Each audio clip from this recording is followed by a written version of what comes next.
శ్రీ కనక మహాలక్ష్మి జ్యోతిష్యాలయం ప్రేమ వశీకరణ, స్త్రీ వశీకరణ, పురుష వశీకరణ, శత్రు వశీకరణ, వివాహం, సంతానం ఆలస్యం అవడం, విడాకులు, కోర్టు సమస్యలు, ధనం, బిజినెస్ సమస్యలు, స్త్రీ పురుషులకు ఎటువంటి నిగూఢ సమస్యలకైనా 100% రోజుల్లోనే పరిష్కారం చూపబడును. గురూజీ రామరాజు. Cell number 9059912955. ఓం శ్రీమాత్రే నమః. ఛానల్లోకి స్వాగతం అండి. జూలై 15 లోపు ధనుసు రాశి వారి జీవితంలో జరగబోయేది ఇదే. జీవితాన్ని మార్చేసి మంచి రోజులు రాబోతున్నాయి. అఖండ రాజయోగం సిద్ధించబోతోంది. నక్కతోక తొక్కినట్లే వీరిని అదృష్టం వరించబోతోంది. ఈ సమయంలో మీరు బాగా నమ్మిన వారే మిమ్మల్ని మోసం చేయడం ద్వారా భారీగా నష్టపోతారు. 2 విషయాల్లో మాత్రం జాగ్రత్త వహించక తప్పదు. ఈ సమయంలో ఒక పెను ప్రమాదం పొంచి ఉంది. అయితే ఈ సమయంలో ఈ రాశి వారి జీవితంలో జరగబోయే మార్పులు ఏమిటి? ఏ రంగాల్లో అభివృద్ధిని సాధిస్తారు? ఏ రంగంలో నష్టపోతారు? వీరికి పొంచి ఉన్న ఆ పెను ప్రమాదం ఏమిటి? ఈ సమయంలో మరిన్ని సత్ఫలితాలను పొందడం కోసం ఈ రాశి వారు చేయవలసిన దేవతారాధనతో పాటుగా పరిహారాల గురించి ఈ వీడియోలో తెలుసుకుందాం. అంతకంటే ముందు మీరు ఇంకా మన ఛానల్ని సబ్స్క్రైబ్ చేసుకోకపోతే వెంటనే సబ్స్క్రైబ్ చేసుకొని పక్కన ఉన్న బెల్ ఐకాన్ క్లిక్ చేసి అందులో ఆల్ సెలెక్ట్ చేసుకోండి. మేము ఇలాంటి వీడియోస్ అప్లోడ్ చేసిన వెంటనే మీకు నోటిఫికేషన్ అందుతుంది. ఈ మాసంలో ఈ రాశి వారి జీవితంలో పెనుమార్పులు జరగబోతున్నాయి. ఈ సమయంలో ఆర్థిక పరంగా అభివృద్ధిని సాధిస్తారు. ఇంతకాలం మీరు పడ్డ శ్రమకు ఈ సమయంలో ప్రతిఫలం లభిస్తుంది. సంఘంలో గౌరవ మర్యాదలు పెరుగుతాయి. ఈ సమయం మీకు అన్ని విధాలుగా అనుకూలంగా ఉంది. అన్ని రంగాల్లోనూ విజయాలని సాధిస్తారు. అంతేకాకుండా కొన్ని రంగాల్లో ఇబ్బందులను కూడా ఎదుర్కొంటారు. గతంలో మిమ్మల్ని ఇబ్బంది పెట్టిన సమస్యలన్నీ కూడా ఈ సమయంలో పూర్తిగా తొలగిపోతాయి. ఆదాయ మార్గాలు పెరుగుతాయి. విద్యార్థులకు ఈ సమయం మధ్యమ ఫలితాలను ఇస్తుంది. ఈ సమయంలో మీరు చదువు పట్ల తప్ప ఇతరత్ర అన్ని విషయాల పట్ల ఆసక్తి ఎక్కువగా చూపిస్తారు. తద్వారా ఎన్నో ఇబ్బందులను ఎదుర్కోవాల్సి వస్తుంది. ఈ సమయంలో ఈ రాశి విద్యార్థులు పరీక్షలకు హాజరు కాకుండా ప్రేమ కలాపాలు సాగించడం వల్ల భవిష్యత్తులో ఎంతో నష్టపోవాల్సి ఉంటుంది. కాబట్టి మీరు చదువు పట్ల పూర్తి ఏకాగ్రత చూపిస్తూ పరీక్షలను దృష్టిలో పెట్టుకుని చదవటం వల్ల ఉత్తమ ఫలితాలని పొందుతారు. అంతేకాకుండా ఈ సమయంలో మీరు మీ పూర్తి ఏకాగ్రతను చదువు పట్ల పెట్టినట్లయితే అది మీ భవిష్యత్తుకు ఎంతగానో ఉపయోగపడుతుంది. సకాలంలో మంచి ఉద్యోగంలో సెటిల్ అవ్వడానికి ఇది మీకు దోహదపడుతుంది. ఈ రాశి విద్యార్థులు ఈ సమయంలో మీ స్నేహితులతోనూ లేదా మీ ఉపాధ్యాయులతోనూ మాట్లాడేటప్పుడు ఎంతో జాగ్రత్త వహించి మాట దురుసు లేకుండా నెమ్మదిగా మాట్లాడాలి. మీ మాట దురుసుతనంతో ఎదుటి వ్యక్తిని ఇబ్బంది పెట్టడం ద్వారా ఎన్నో ఇబ్బందులను ఎదుర్కోవాల్సి ఉంటుంది. మీ లెక్చరర్స్తోనూ మీ ప్రిన్సిపల్తోనూ రెస్పెక్ట్గా ప్రవర్తించినట్లయితే దాని ప్రభావం మీ మార్కులపై పడి మీ భవిష్యత్తు పతనం అవ్వడానికి దారితీస్తుంది. అందువల్ల ఎదుటి వ్యక్తితో మాట్లాడేటప్పుడు కాస్త ఆలోచించి ఆచితూచి వ్యవహరించడం మంచిది. కాంపిటేటివ్ రంగంలో ఉన్న ఈ రాశి విద్యార్థులు ఈ సమయంలో ఉత్తమ ఫలితాలను అందుకుంటారు. మీరు ఎంతో కాలంగా ఎదురు చూస్తున్న మంచి సమయం రానే వచ్చింది. ఈ సమయంలో మీరు కోరుకున్న విధంగా మంచి కాలేజ్లో సీట్ రావడం లేదా ఉద్యోగం కోసం ఎదురు చూస్తున్న వారికి ఉద్యోగం రావడం వంటి మంచి విషయాలు జరుగుతాయి. ఈ సమయంలో ఉద్యోగంలో ప్రమోషన్ సాధిస్తారు.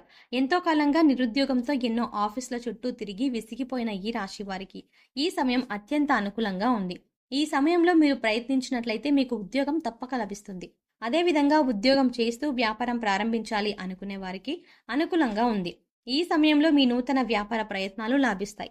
తెలివితేటలు, నేర్పరితనం ప్రదర్శించి చేపట్టిన పనిని సకాలంలో పూర్తి చేయడం ద్వారా ఉద్యోగంలో పై అధికారుల నుండి ప్రశంసలు పొందుతారు. మీ తోటి ఉద్యోగుల సహాయ సహకారాలు లభిస్తాయి. మీ యొక్క కీర్తి ప్రతిష్టలు పెరుగుతాయి. మీరు పనిచేసే చోట మీకంటూ ఒక గుర్తింపు లభిస్తుంది. అందరూ మిమ్మల్ని ఆదర్శంగా తీసుకొని ముందుకు సాగుతారు. ఈ సమయంలో ఈ రాశి వారు వివాహ విషయంలో కొంత అసంతృప్తికి లోనవుతారు. మీకు నచ్చని వ్యక్తిని వివాహం చేసుకోవాల్సి వస్తుంది. కుటుంబ విషయాల వల్ల కావచ్చు, ఇతరత్ర విషయాల వల్ల కావచ్చు, మీ మనసుకు నచ్చని వ్యక్తులను వివాహం చేసుకోవడం ద్వారా మానసిక అశాంతికి లోనవుతారు. అంతేకాకుండా ఈ సమయంలో మీరు వివాహం చేసుకునే వ్యక్తి మీ అభిప్రాయాలకు తగ్గట్టుగా ఉండరు. తద్వారా ఈ సమయంలో వివాహం చేసుకున్న ఈ రాశి వారు ఎలాంటి వైవాహిక సంతోషాలను అనుభవించలేరు. ఇక ప్రేమికుల విషయానికి వచ్చినట్లయితే ఈ రాశి ప్రేమికులు తమ ప్రేమ వ్యవహారాలను ఇతరులకు వ్యక్తపరచడం ద్వారా శుభ ఫలితాలను పొందుతారు. మీరు ప్రేమించిన వ్యక్తి మీ ప్రేమను అంగీకరించి మీతో జీవితాన్ని పంచుకోవడానికి సిద్ధపడతారు. అంతేకాకుండా ఈ సమయంలో మీ ప్రేమ వ్యవహారాన్ని మీ కుటుంబ సభ్యులతో పంచుకోవడం ద్వారా వారు మీ ప్రేమకు అంగీకారం తెలుపుతారు. తద్వారా ప్రేమించిన వ్యక్తిని వివాహం చేసుకునే అవకాశం లభిస్తుంది. భార్యాభర్తల విషయానికి వచ్చినట్లయితే ఈ సమయంలో ఈ రాశి వారు కుటుంబ పరంగా ఎన్నో ఆనందాలని పొందుతారు. భార్యాభర్తల మధ్య ఎంతో కాలంగా ఉన్న మనస్పర్ధలు అన్నీ తొలగిపోయి ప్రేమ చిగురిస్తుంది. మీ భాగస్వామి ప్రతి విషయాన్ని మీతో షేర్ చేసుకోవడం ద్వారా మీ మధ్య బంధం మరింత బలపడుతుంది. ఈ సమయంలో మీ సంతానం మీ మాట విని మీకు నచ్చినట్టుగా ప్రవర్తించడం ద్వారా ఒక రకమైన భావోద్వేగానికి లోనవుతారు. ఇది మీకు ఎంతో సంతోషాన్ని ఇస్తుంది. ఎంతో కాలంగా సంతానం కోసం ఎదురు చూస్తున్న ఈ రాశి వారికి ఈ సమయంలో సంతాన ప్రాప్తి కలుగుతుంది. ఈ సమయంలో మీరు పొందే సంతానం వల్ల మీకు మంచి పేరు ప్రతిష్టలు లభిస్తాయి. ఈ రాశి వ్యాపారస్తులు ఈ సమయంలో పెట్టుబడుల విషయంలో జాగ్రత్త వహించాల్సి ఉంటుంది. మీరు ఆలోచించకుండా పెట్టుబడి పెట్టినట్లయితే ఎన్నో ఇబ్బందులను ఎదుర్కోవాల్సి ఉంటుంది. అంతేకాకుండా మీరు ఏదైనా రంగంలో పెట్టుబడి పెట్టాలి అనుకుంటే ఆ రంగంలో ఎంతవరకు కష్టపడగలరో మీకు మీరు విశ్లేషించుకొని పెట్టుబడి పెట్టినట్లయితే ఆశించిన మేర ఫలితాలను పొందుతారు. అంతేకాని ఏమీ ఆలోచించకుండా ముందు పెట్టుబడి పెట్టేద్దాం, తర్వాత కష్టపడదాంలే అనుకొని పెట్టుబడి పెడితే మాత్రం నష్టాల బారిన పడాల్సి ఉంటుంది. నూతన వ్యాపారాలు ప్రారంభించాలి అనుకునే ఈ రాశి వారికి ఈ సమయం అనుకూలంగా ఉంది. ఈ సమయంలో మీరు ప్రారంభించిన వ్యాపారం 3 పువ్వులు 6 కాయలుగా అభివృద్ధి చెందుతుంది. చేస్తున్న వ్యాపారాన్ని వృద్ధి చేయాలి అనుకునే వారికి మాత్రం ఈ సమయం అనుకూలంగా లేదు. ఈ సమయంలో మీరు ఉన్న వ్యాపారాన్ని ఎటువంటి నష్టాలు లేకుండా కొనసాగించాలి. అంతేకాని నూతన బ్రాంచ్లు మాత్రం ఎక్కడ ప్రారంభించకండి. ఆరోగ్యపరంగా ఈ రాశి వారికి ఇది అనుకూలమైన సమయం. ఈ సమయంలో గతంలో మిమ్మల్ని వేధించిన అనారోగ్య సమస్యలు అన్నీ పూర్తిగా తొలగిపోయి ఆరోగ్యం మరింత మెరుగుపడుతుంది.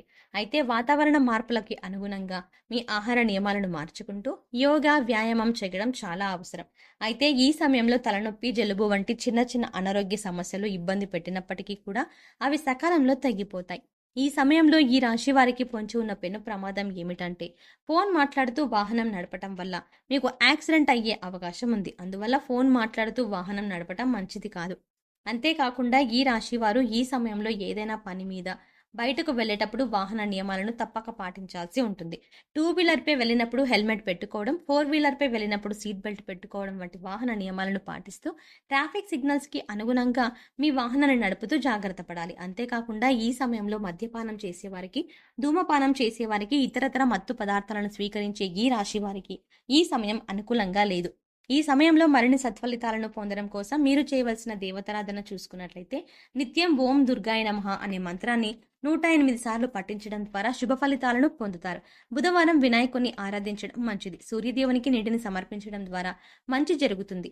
ఈ సమయంలో మరిన్ని శుభ ఫలితాలను పొందడం కోసం మీరు చేయవలసిన పరిహారాలు చూసుకున్నట్లయితే శుక్రవారం నాడు పేదలకు పంచదార, తెల్లటి మిఠాయిలు లేదా తెలుపు రంగు తినుబండారాలు దానం చేయండి. ఇలా చేయడం వల్ల అదృష్టం మీకు అండగా ఉంటుంది. ఏదైనా ముఖ్యమైన పనిని చేపట్టే ముందు ఇంట్లో పెద్దలను గౌరవించండి మరియు వారి ఆశీర్వచనాలను తీసుకోండి. ఆవును దానం చేయడం వల్ల మీకు అపారమైన పుణ్యఫలం లభిస్తుంది. సో చూసారు కదండి, ఈ సమయంలో ధనుస్సు రాశి వారి జీవితం జరగబోయే మార్పులు ఏమిటి, ఏ రంగాల్లో అభివృద్ధిని సాధిస్తారు, ఏ రంగంలో నష్టపోతారు, వీరికి పొంచి ఉన్న ఆ పెను ప్రమాదం ఏమిటి, ఈ సమయంలో మరిన్ని సత్ఫలితాలను పొందడం కోసం ఈ రాశి వారు చేయవలసిన దేవతారాధనతో పాటుగా పాటించవలసిన పరిహారాల గురించి కూడా ఈ వీడియోలో వివరంగా తెలుసుకున్నాం కదా. మరి ఈ వీడియో మీకు నచ్చినట్టయితే లైక్ చేయండి. అంతేకాకుండా ఈ వీడియో మీకు నచ్చినట్టయితే లైక్ చేసి మీ ఫ్యామిలీ అలాగే మీ ఫ్రెండ్స్లో ఎవరైతే ధనుస్సు రాశి వారు ఉంటారో వారికి ఈ వీడియోని షేర్ చేసుకోవడం మర్చిపోకండి.